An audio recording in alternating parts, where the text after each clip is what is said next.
All right, this is Infosec Decoded 63. Biden wins in Arizona. No way. Apparently so. And we're starting with Irvin with Famous Sparrow. Yeah, Famous Sparrow is a bug for APTs. It's called Sparrow Door. Basically, uses proxy logon for Windows to get into a machine. How does proxy logon work? I've heard about it. It uses Exchange. It's through Exchange. Mm-hmm. So And you try to log it. people are still running Exchange then. Why haven't they all just gone to Office 365? They're not everybody moves up to the cloud still.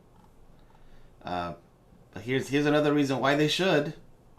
Because for those who are still running Exchange servers, this is a vulnerability on them. Yep. All right. They can use that to get access to their machine when they're out and about. Yeah, I was pleased to see this one uses DIL search order hijacking, which I'm using in my malware analysis class. Yes. Yep. Yep. That's an easy one. All right. And so Alan has got Trump indicted. Is that what's happening? Not in this world. Yeah. And not in our lifetimes. Yeah.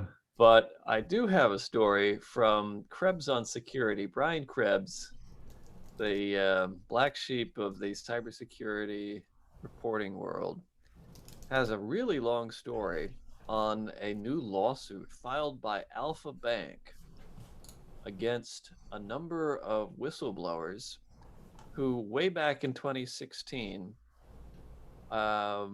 raised the alarm about mysterious communications between a Trump organization-controlled server.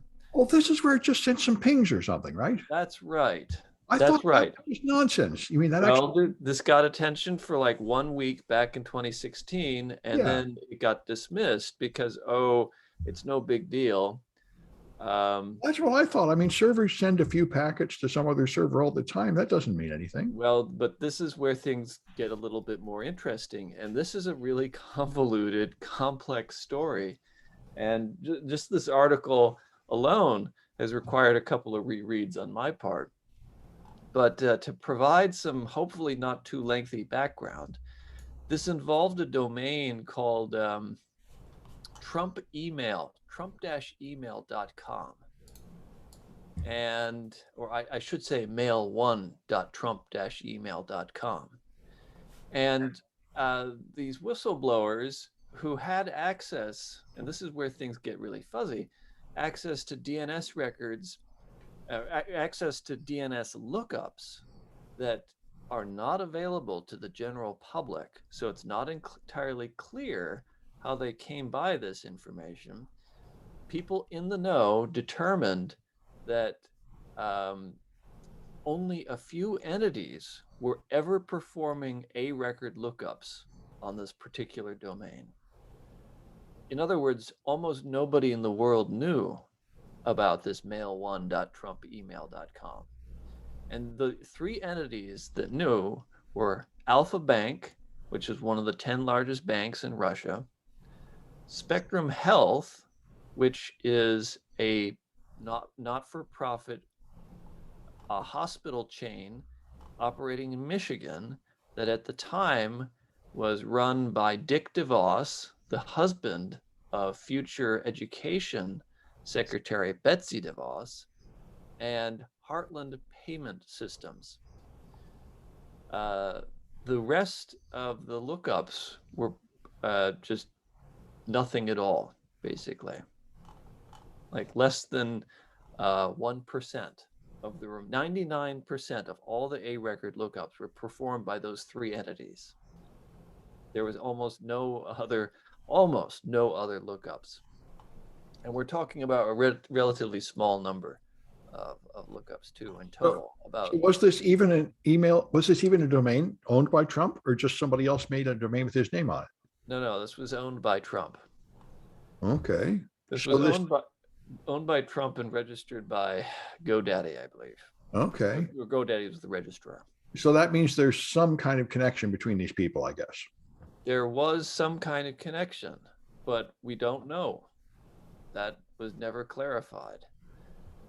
However, there is a new development. Alpha Bank has filed a lawsuit against a number of these whistleblowers who have been identified, some 46 of them, or at least they've been deposed.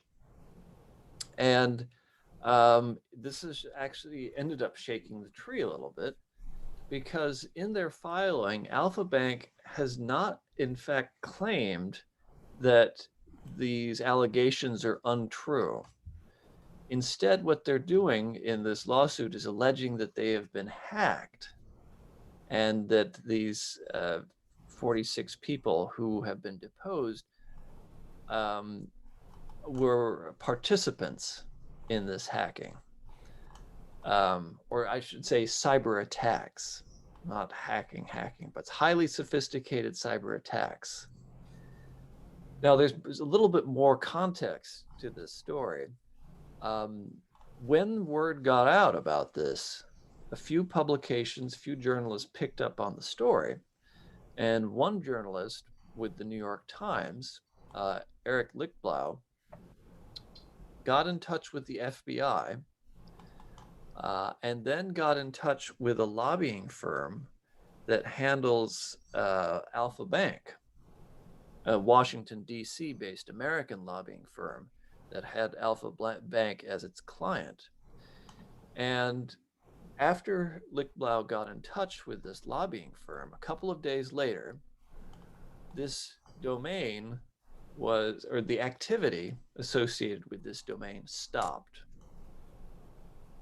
Now, Lichtblau never got in touch with the Trump Organization, nor with anybody else.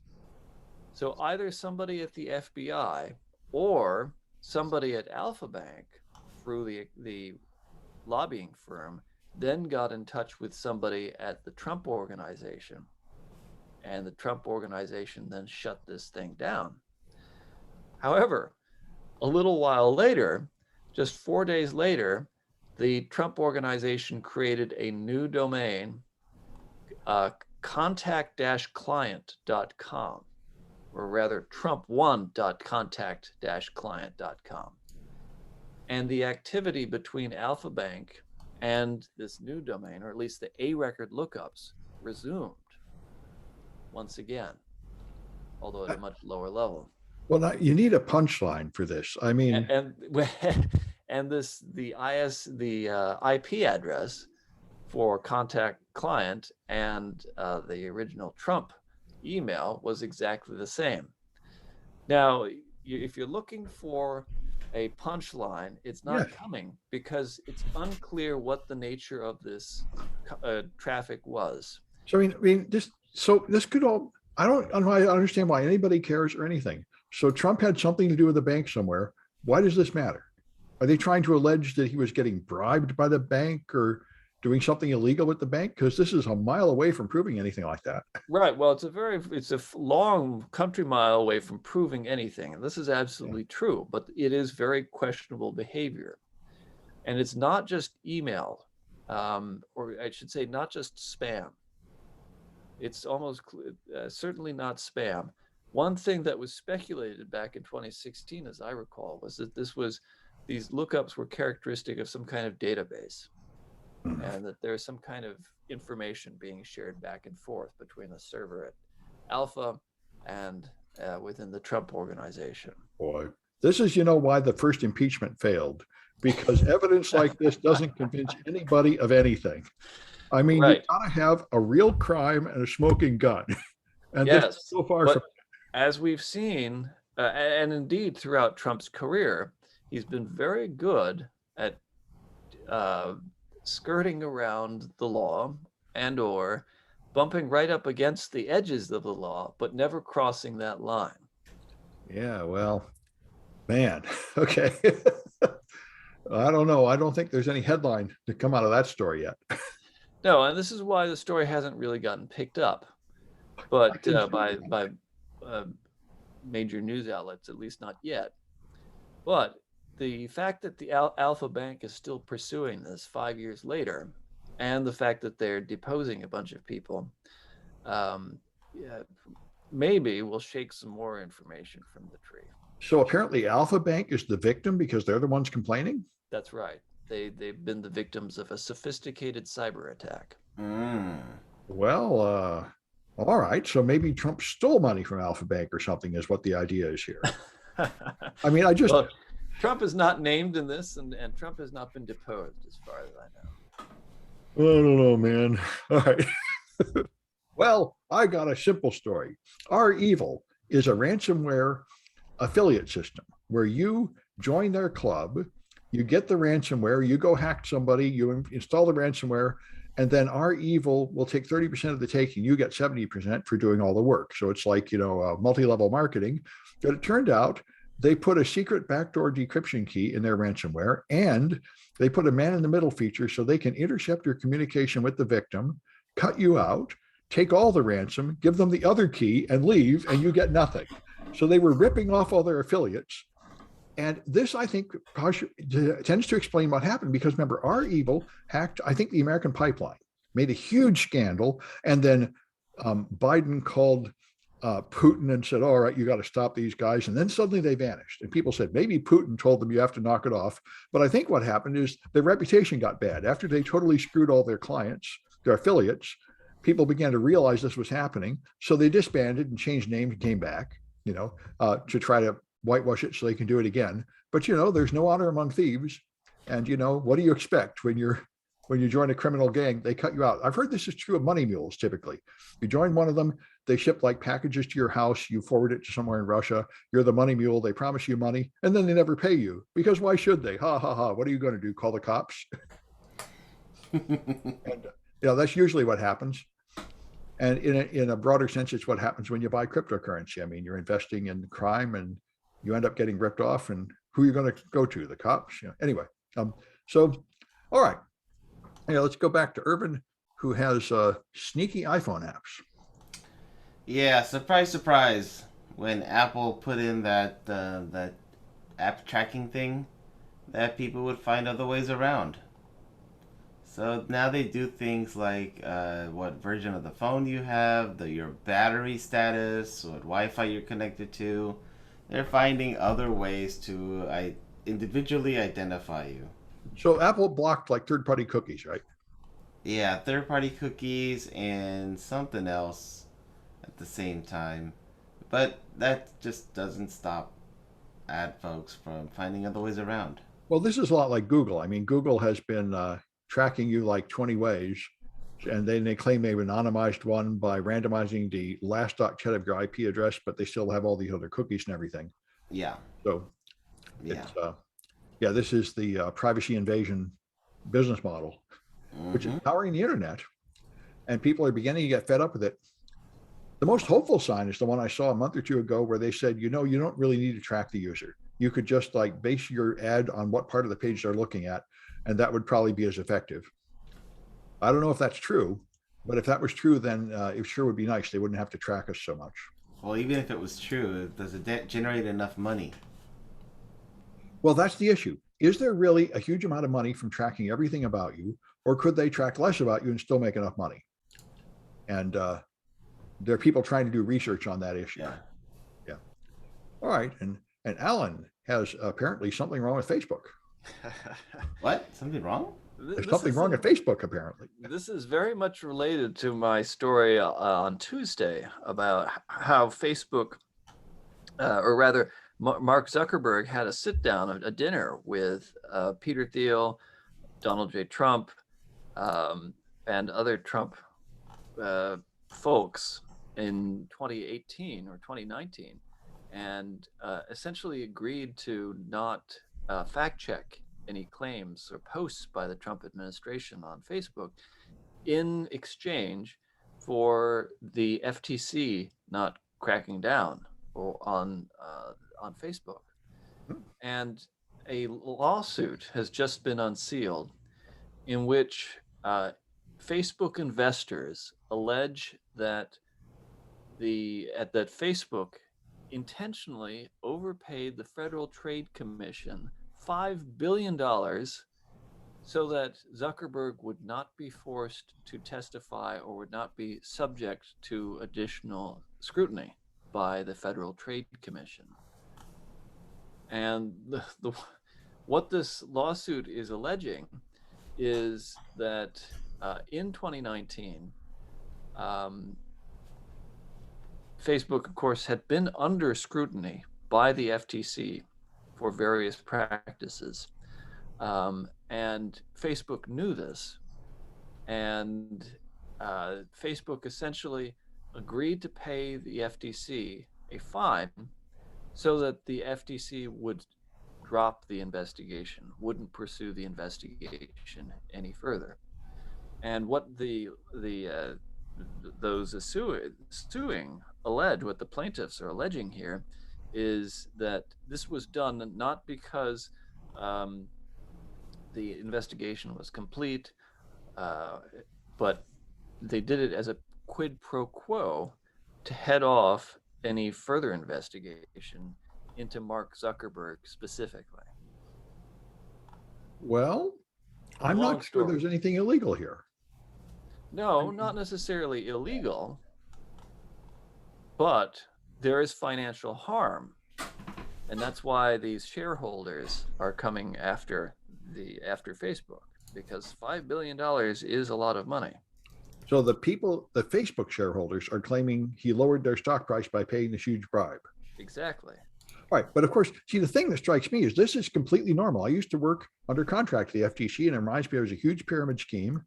And they would make a deal with the criminals. They'd say, like, the criminals owned like a house in America and like cars and stuff. And what they often do is they impound all that and sell it to make money. But they made a deal. They say, well, if you put another 5 million in the fund, we'll let you make a trip back here and like recover your car. And that's not a crime. That's not even necessarily wrong. And also this part where they don't continue investigating, that is the whole point of having a class action, is so you can pay something and then there will be no further legal liability. That's why you do it. You close this chapter of whatever you did wrong so you can carry on. Oh, yes. There's no allegation here that a crime has been committed. Okay.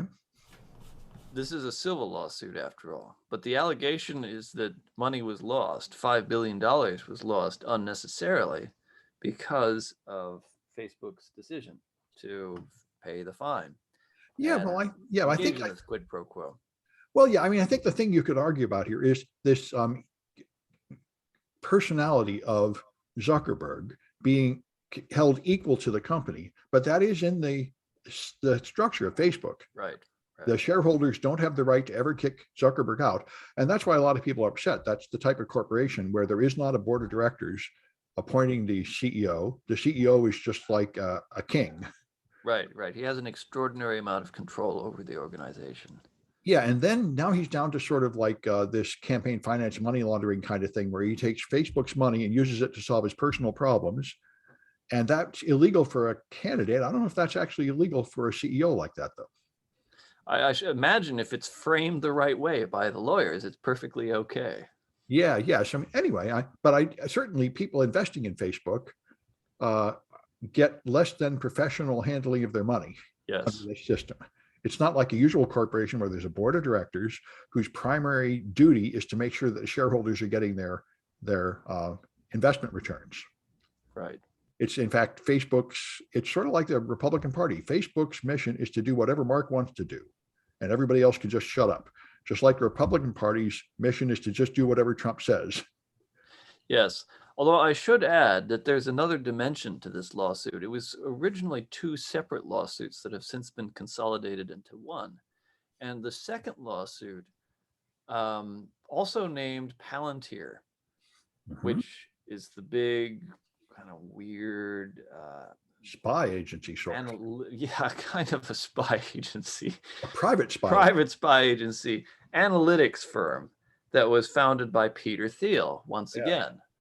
And that there was a very tight relationship between Palantir and Facebook and Cambridge Analytica. Oh, yeah. Yes. Yeah. Okay. All right. And then I got cryptocurrency. Lots of news on cryptocurrency. So China, after kicking out all the cryptocurrency mining, is now going to kick all cryptocurrency related activity, including foreign exchanges that allow Chinese people to buy or sell cryptocurrency. They're just kicking it all out, vowing a harsh crackdown, and the cryptocurrencies went down by like 10% on the day this happened. So China is really strongly pushing against all the existing cryptocurrencies because, of course, they're making their own, and everything else will be illegal. And so anyway, that's one development in the world of crypto. Then Kraken is going to fund Rust development of Bitcoin, which I think would be great. I'm quite a fan of Rust. Then this guy has made a Lightning Network payment system, Strike, which integrates with Twitter, so you can send money direct to El Salvador instantly over Twitter. And the CEO posted a video of him exchanging money directly to El Salvador, which, by the way, I had a relative who went to El Salvador. It is very difficult to get money into El Salvador. And so this looks like it's great and fast and easy. And he says it's free and brags about his product. And then everyone says, hey, when I look at that video, you paid like a 10% fee. What was that free part? And like wasn't much of a good answer for that. But anyway, so that's perhaps some of this promise of cryptocurrency, where it's going to make banking easier for people, might actually be true to some extent. Anyway, Kaitlyn, you want to do some of yours? You're on mute. That helps. Yes. Yeah. Let's do some news. All right, great. So you got the FBI. Yeah. So the FBI, the NSA, and the CIA all use ad blockers. And I guess we're now at the end of this question of whether ad blockers are a good thing or a bad thing. So Is there ever a back, question? yeah. Well, back in the early days of ad blockers, there were a bunch of websites saying, please don't use ad blockers. You're so terrible. You're like pirates. You're doing bad things. But of course, the opposition to that was, there's some cybersecurity concerns with ads, and they kind of take up space on the computer, and they're just it's more than just an annoyance. They do pose sort of a threat to your computing environment. And yes, the NSA, the FBI, and the CIA agree, and they all use ad blockers too. So at this point, all those sites that complain about using an ad blocker, you can ignore them. I mean, ads are just, the main issue with ads is that it allows anyone to put content on a quote unquote trusted site, which of course then makes that site untrusted, essentially. So Yep. All right, you might as well do the next one too. USB-C. USB-C, yes. So the EU wants to make it mandatory to put USB-C on all devices, including the iPhone, according to The Verge. So Joe Porter has an article here talking about how the European Union decided that USB-C is a good way of reducing electronic waste on devices. Now, as far as I know, the only major manufacturer not to use USB-C on their device is Apple. So this is pretty much the anti-Apple bill, anti-Lightning bill. And to be fair, Lightning has overstayed its welcome. There's no reason to be using USB 2.0 on modern cell phones that cost $1,000. However, I'm still kind of on the fence about what to think about this. On the one hand, I can't imagine Lightning creating that much e-waste. And on the flip side, connectors are part of engineering, right? You choose the connector based on what you're trying to do. And I find it a questionable precedent for laws to be coming in saying you have to use this port, like you have to have USB ports on your computer, or you have to have USB-C on your phone.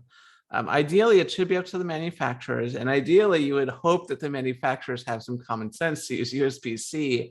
But of course, Apple and common sense usually don't go well, which is part of their brand, which is just do things because we're Apple. I kind of think the idea of the Lightning cable was smarter than the USB-C, because both can be inserted either way. But if you break the little connector in the middle for USB-C, then you have a dead device. Whereas the Lightning cable, if you break that, we'll just get another cable. Yeah, I mean, Lightning is essentially a reversible version of USB 2.1. I mean, but that's the big issue, is that as much as if I were to compare USB 2.1 to micro USB, like Lightning to micro USB, I would say, yeah, Lightning is actually sort of a better port.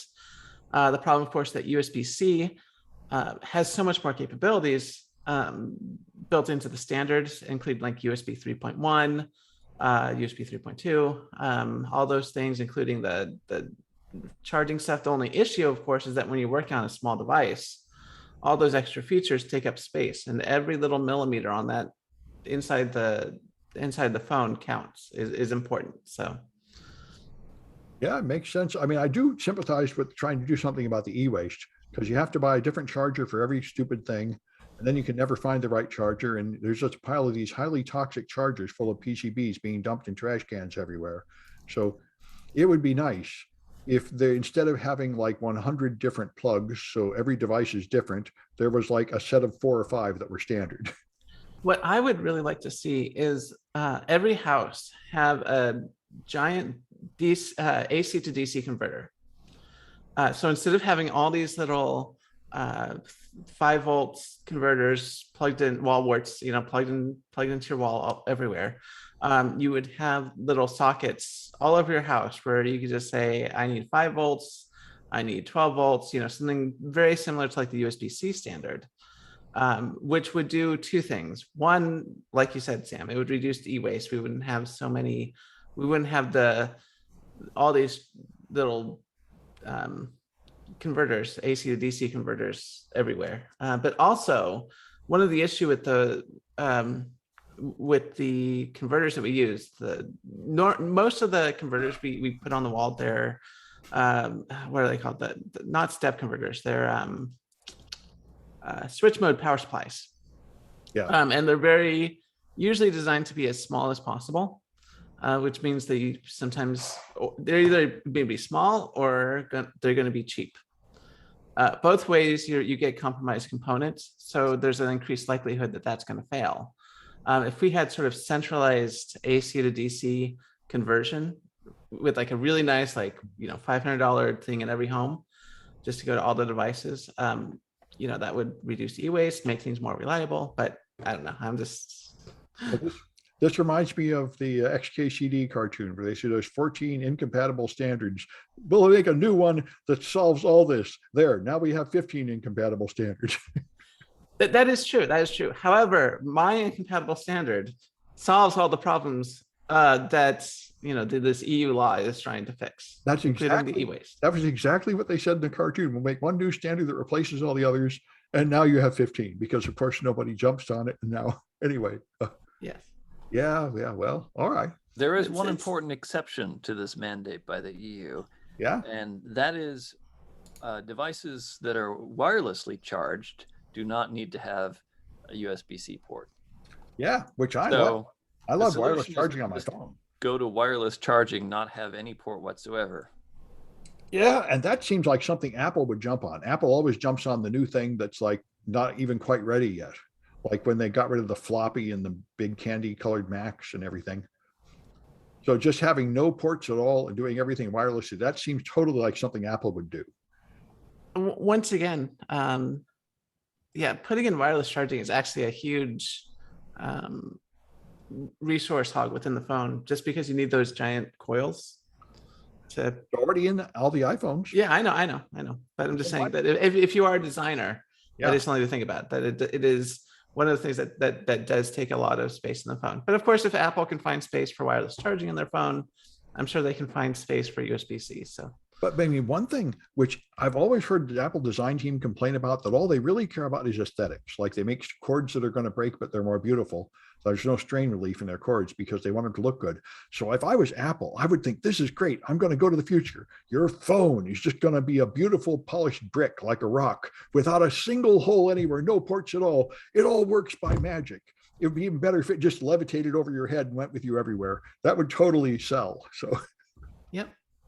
Anyway, all right. So, all right. And Irvin has Kids these days, no respect for files. Yes, yeah. I thought this one would be funny for you, Sam. Yeah. Well, apparently, kids now don't know what a file is.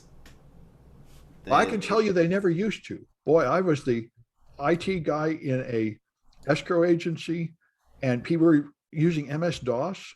And when we upgraded to Windows 95, I discovered that not one of them had any idea what a file was, what a hard drive was. They had just memorized certain things to type, like magic invocations, to bring up like Microsoft Word. And they had no clue. When I said, well, you go to the right drive, you open the file, they look at me blankly. What are you talking about? What's a drive? What's a file? This is not new.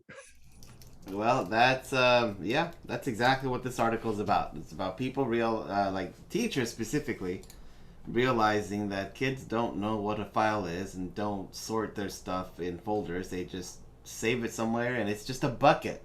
It's just, let me use my search to my Spotlight or whatever to search for the file for the thing I need, and off we go.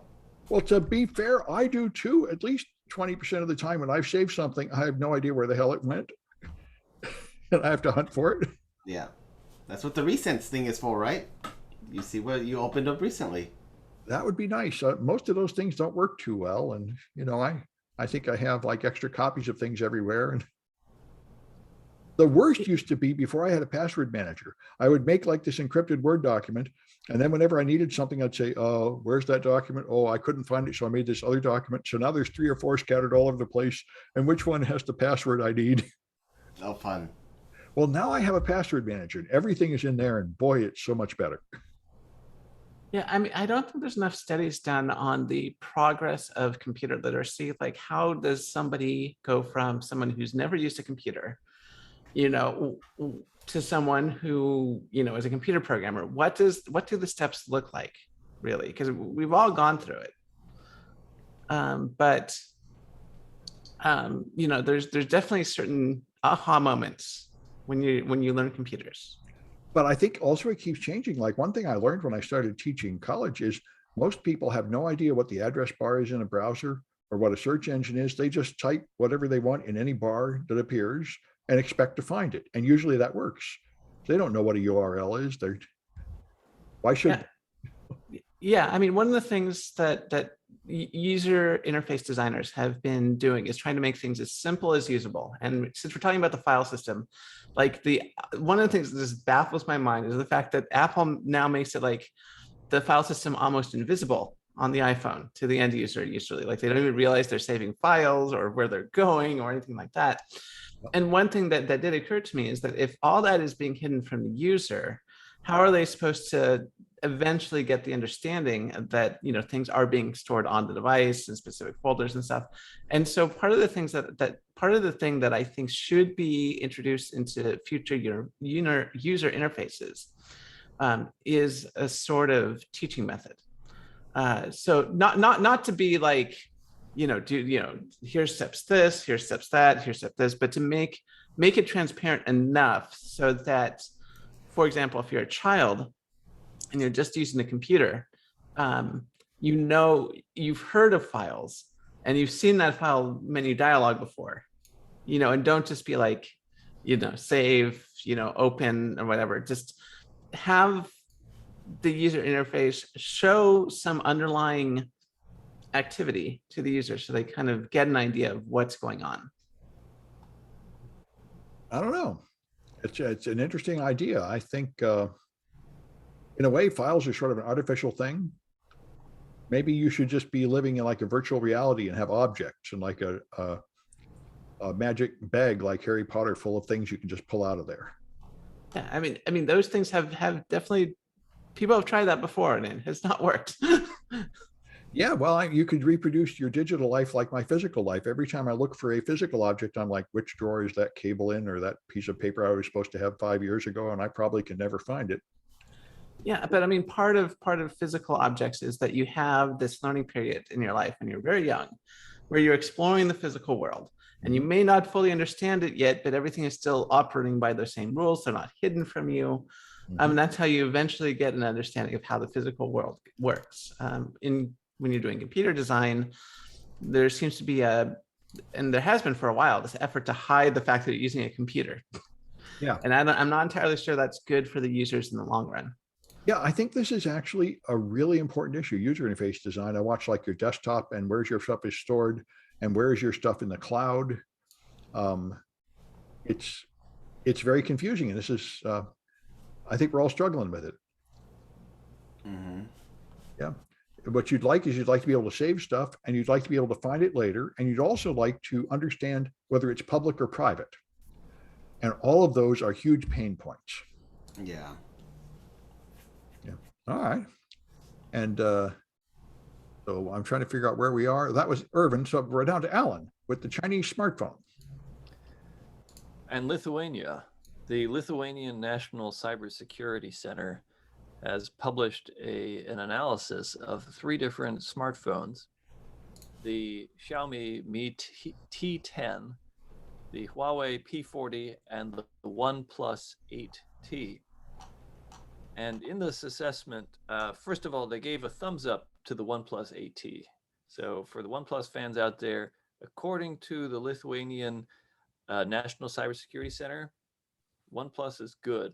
So no problems whatsoever. The Huawei P40 was somewhat more problematic. They had an issue with some of the apps that were installed by default. Apparently, some of those apps were flagged by VirusTotal as being potentially malicious. That doesn't necessarily mean that they are malicious. VirusTotal is not perfect.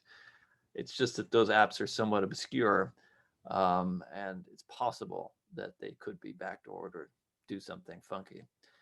But the one phone that really was problematic was the Xiaomi Mi T10 5G. And this is pretty clearly a shady phone. Among the things that the NCSC identified was that when a user registers their phone, or first activates their phone, I should say, not registers it with Xiaomi, but just activates the phone, it will silently send an encrypted SMS message back to a server in Singapore with information about that phone. And the user is not notified about this. Also, the phone has a file called the Mi Ad Blacklist config, which is periodically updated, again, from servers in Singapore. And this file, at least at the time of analysis, had 449 records that pertain to certain forbidden social movements, political movements, etc., in China. And so if a user were to search for Tiananmen Square or 1989, this blacklist could potentially block the user from getting information, from performing a search on this information, because in China, such queries, online queries, are blocked because it's politically sensitive. So this is exactly what Apple wants to do, right? They're going to put the list on your phone, and when you put child porn on it, it's going to report you. Well, I would say this is a different situation and being done to different ends. And in the case of the Xiaomi device, this is it has the potential. It's not activated, to be clear. This particular file is not activated, at least in Lithuania, but it has the potential to be manipulated and changed remotely, so that the information that people outside of China that they're able to access is somehow curtailed. Well, now, if you read the Microsoft Windows specification from Windows, I think all the way back to Windows XP, it all supports key escrow, because there were serious proposals in the US Congress that all encryption keys had to be sent to the government so they could decrypt everything. And Microsoft built that into their platform. It has the ability to do that because they thought that was going to be required by law. And that law didn't pass yet, but it's always coming back. And that's essentially what Apple's doing here. And essentially, that's what the Democrats want to do to Facebook and Twitter. They wanted to remove all the ivermectin and false political statements. So, I mean, this is actually not that different than everybody else is doing, I think. Well, I might disagree with some of that characterization, but the takeaway from this is that even though Lithuania is a tiny country, I think the population of Lithuania is under 3 million. So it's about the third, maybe about a third of the size of the San Francisco Bay Area in terms of population. It is a member of the European Union. So this will have potentially consequences beyond just Lithuania. Yeah, okay, that's fine. I'm just thinking, there was also the carrier IQ scandal about 8 years ago, where everybody was putting a tracking device on your phone to measure the quality of the signal and what was going on. I mean, and Windows sends everything you browse to back to Microsoft to supposedly check it to see if it's a malicious site. So, this is in a way, this is just how the cloud works.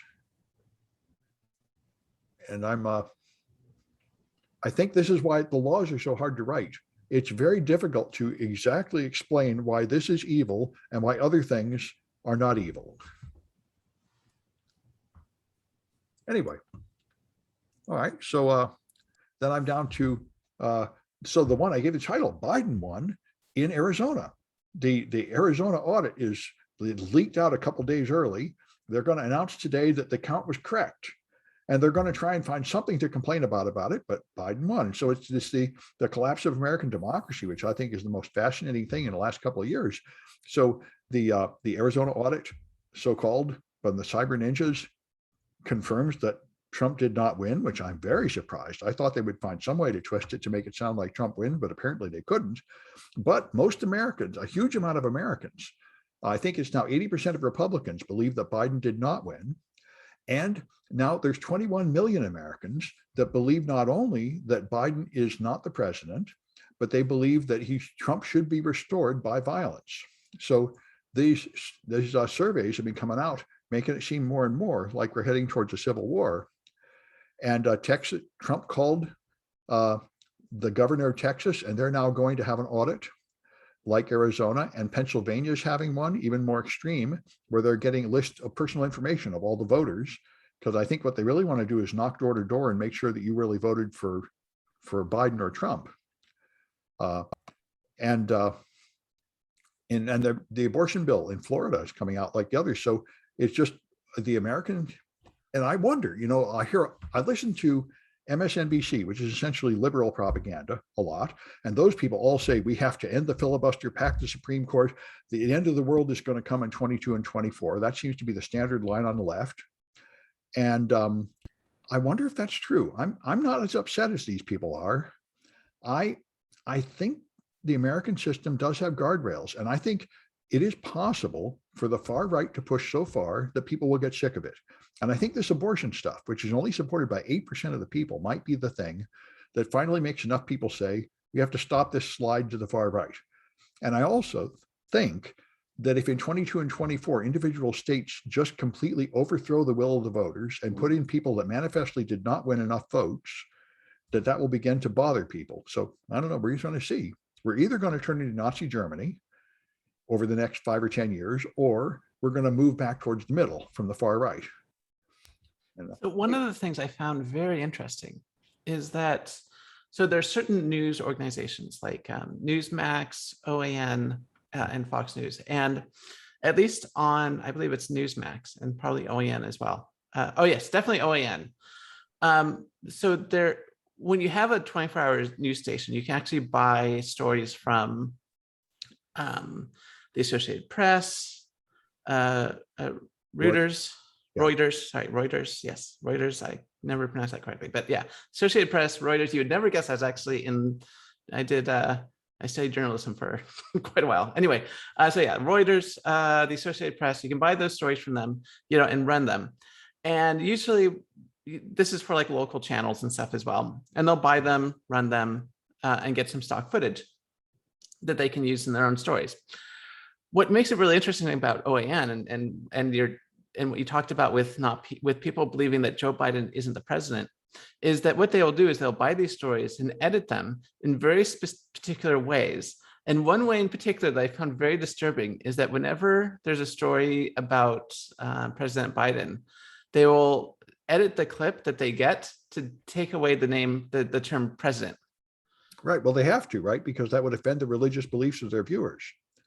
I suppose so, but I just found that so, like it's one thing to have, a political bias in your news, Yep. right? And it's another thing when you're propaganda, and taking out the name president, Yeah. there's no reason to do that. Oh, no, they have to, because most of their viewers do not believe he's the president. And if they were to call him the president, their viewers would complain. This would be like, publishing the name Jesus Christ and not capitalizing it. A whole bunch of people will get mad and say, you're not showing proper respect. You have to meet the religious expectations of your viewers. Yeah, but it's just frustrating because the point of a news organization is supposed to educate your viewers, and if they do have misconceptions, you're supposed to. But of course, these are not news organizations. You brought this up before, and I think you're living in a fantasy world. I think of like Seinfeld. Seinfeld said, "No lessons, no learning." Most people do not want shows to be educated. Most people don't want to be educated. They want to be entertained, and that's certainly what a Newsmax is. Yes, I agree. I mean, it's not there to. Yeah, I mean, I don't know. It's just such a weird format for entertainment and propaganda, pretending to be news. Most people greatly enjoy being the angry man yelling at the TV. They love being enraged. That's what Facebook is. Let's watch stuff so you can be mad all the time. And by the way, that's pretty much what MSNBC is. I learn about what the people on the right did that we can be mad about. How about instead of getting mad, and I'm just spitballing some ideas here, we could try all being friends. I mean, we're all Americans here. Well, that sounds just too radical, Kaitlyn. I mean, that doesn't really sell very well. I mean, that's like telling people to like brush their teeth and be nice. That's never as much fun as let's get mad and go punch somebody. I mean, but we could make scapegoats that really do deserve to get punched, like people who don't want friends. Well, you pretty much end up becoming what you're trying to stop there. This is, I think, the tough one. Like good message. That's what I figured out. I'm in my 30s. One of the things exciting. In my 40s, I realized being boring is virtuous. It is. Well, yeah, I agree. But when you're young, you crave excitement. Yeah, most of these propaganda networks, including MSNBC, are really geared not towards younger people. Well, that's another issue. Yeah, and our government is totally run by older people. And I've heard a lot of people begin to say they want younger candidates. They're pretty tired of all these crazy old men. And we're going to see what happens. Anyway, Liz has appeared. You want to do your stuff, Liz? Sure. Yeah. You got the Apple Wallet. Yeah, so I have, I'll just run through them here. So the first one is a story about how verifiable COVID-19 vaccination cards are coming to the Apple Wallet. And this is interesting, and it's kind of cool so you don't have to carry it around with you. But I was doing a little digging into the international smart health cards, digital vaccine cards, and I'm still not entirely sure how this is verifiable or maintains integrity, because it essentially uses a QR code to verify your information. And you get the smart health card from a health organization. I'm still trying to get mine out of the state without success months later. But it is interesting that they're building this in as a feature to iOS. Yeah, well, I finally got mine from the state, and I think it's pretty simple. I think they work with public key cryptography. And how did you get yours?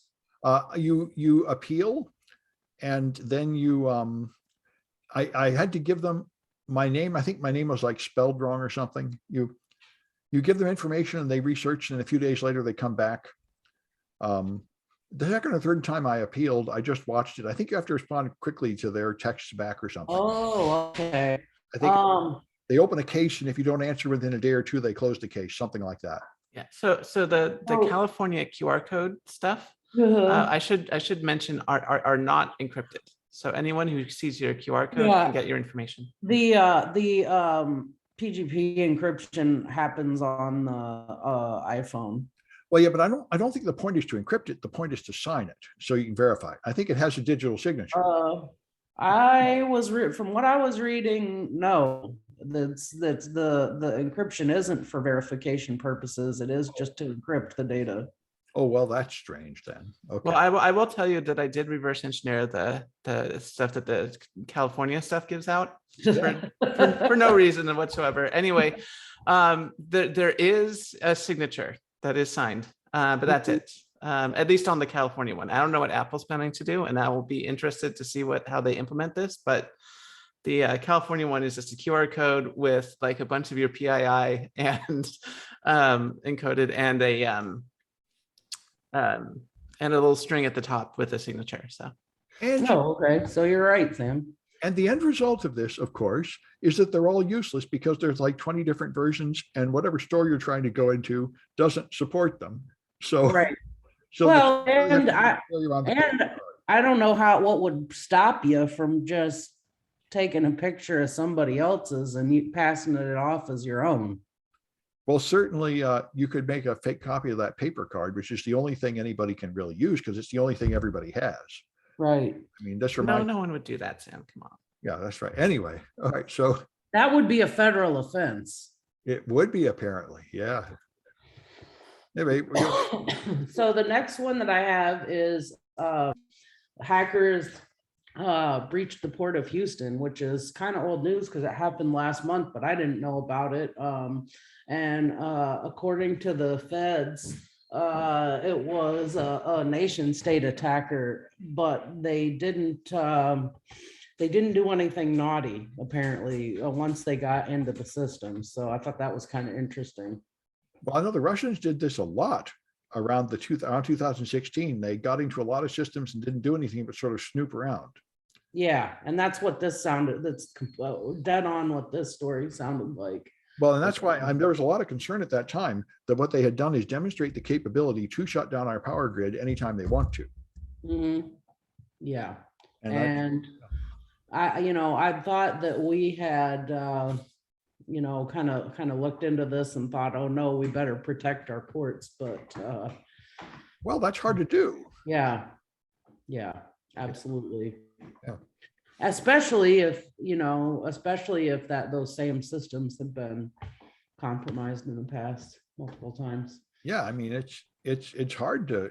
We have so much critical infrastructure. It's hard to protect it all. Yeah. And then the last story I had was on sort of an interesting company that is using lasers to that basically what happens is they shoot lasers down the fiber optic telecom cables and then use the light scatter pattern to show what's going on around those cables. So for example, if there's an earthquake or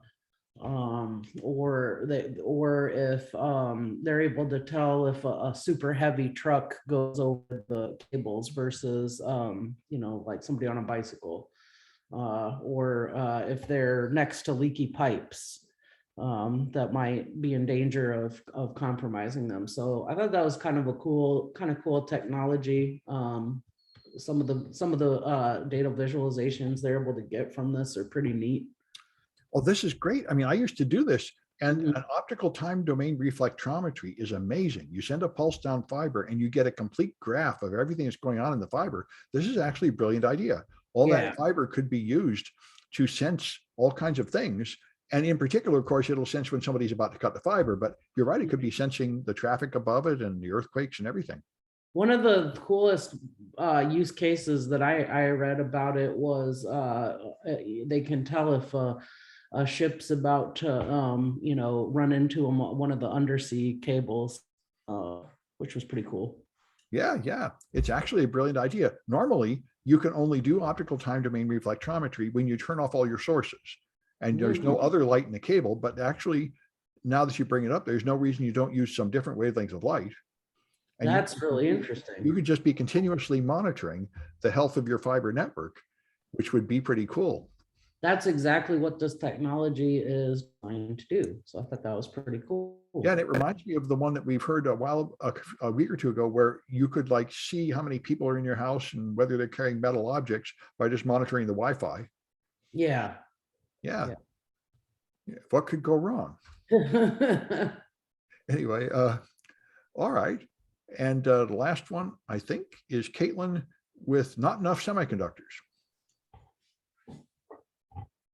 Aha. She appears to be. There we go. Okay, now it's working again. Okay, perfect. Okay, sorry for the delay, everybody. Let's talk about more shortages in the semiconductor world. So we've already went through chip shortages. We can't buy new computers, at least not the computers that we want. We can't get our game consoles. We can't get our cars. We can't get anything because there's these chip shortages. And now there's going to be a labor shortage, just exacerbating the entire situation. So yes, good news, everybody. Okay.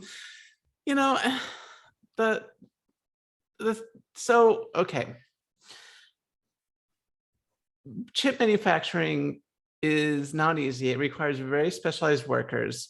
Yet at the same time, it's sort of comparable to the old 18th and 19th century factory workers, right? you work on an assembly line, except that the assembly lines are not just pull this lever. It is, make sure the readings of the, solder melting ovens, are properly calibrated for this, specific board and all this stuff. You basically have to be a scientist to work all this equipment.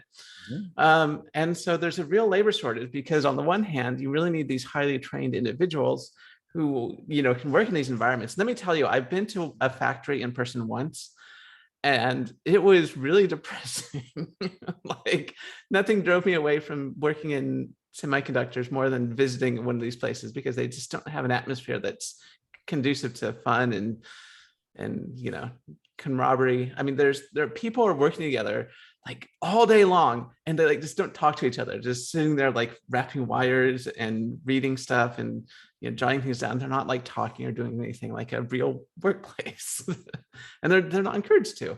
No, I knew somebody in QA, and the job is to basically look through a magnifying glass at every tiny little component and make sure they're all right. Yes. The board's going by. Yeah, I mean, it's hard work, and it's highly technical work that requires lots of skills. But like I said, it's very comparable in mindset, especially to the people that own these factories, to, 18th and 19th century factory work, even early 20th century factory work. So they don't want to pay them the money that they need. So anyway, the point is that there's a labor shortage on the horizon, as well as physical chip shortages. So. Yep. And another thing I saw, Costco is going to start rationing toilet paper because they can't get enough over in container ships. So they cut out the middlemen, and they just leased 10 ships, whole ships just for Costco. They say they can make 10 trips per year of just an entire ship full of containers just for Costco stuff, because they can't rent enough on the existing ships. Yeah. And, if we have more toilet paper shortages, this could be the thing that brings America over to the bidet. Over what? That was bad. The bidet. Oh yeah, over the bidet. That's true. That would be good. Yeah. Yeah. We Americans might actually be interested in that if we have more toilet paper shortages. We'll see. Oh yeah. If you listen to podcasts, everybody is advertising the Tushy, which is the American bidet. Yep. Yes. Yeah.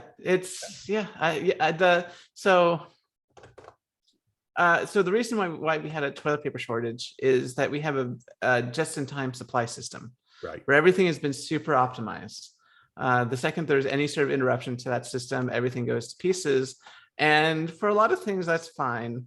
But as Americans learned, for other things, maybe we should have like a back supply and maybe not be so concerned with efficiency when it comes to toilet paper and our poop. But we'll see if anything comes from that. Well, yes, absolutely. You got to have backups and disaster recovery and business continuity plans for disruptions. And we don't, and we're economically incentivized not to. Well, this is the same whole world of security. It seems like you're saving money to not be secure until you discover it's not. Anyway, all right. Well, that's it for this one, and we'll be back on Tuesday.